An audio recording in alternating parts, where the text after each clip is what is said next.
they're still battling over league minimums as well. Okay. This is talking about, again, going back to those pre-arbitration players not getting paid enough money. This is something the Players Association has been really upset about from the beginning.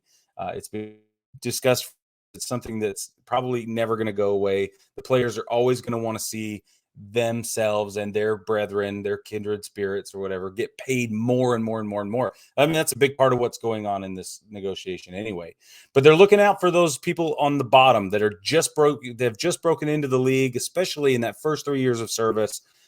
They are looking into how do we give those players more money, and it's a pretty good argument, because 46% of the league, according to some reports, 46% of the league are people who are players that are in that first to third year cap, or that window that we're discussing. 46% of the league is a huge portion. That's a big chunk of players and human capital, if you look at it from a business perspective. And so what you're going to end up with is you get a bunch of guys that are demanding more money, and it is going to take a huge chunk of change from the owners and the clubs to really put up with that, especially if it is 46% of the population, the player population.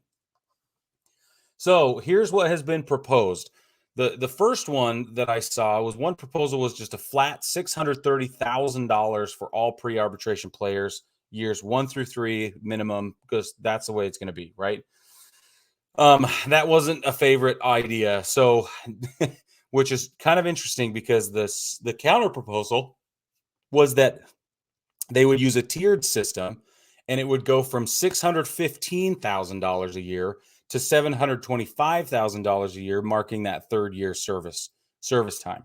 So in that circumstance, the league, the owners, they're going to lose out in the end if they go with a tiered approach, because they're just $15,000 a year under the $630,000 cap in the previous proposal.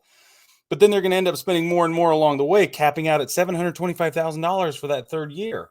So I don't know why they wouldn't accept the $630,000 flat fee across all 3 years of pre-arbitration. I don't have any idea why they wouldn't do that.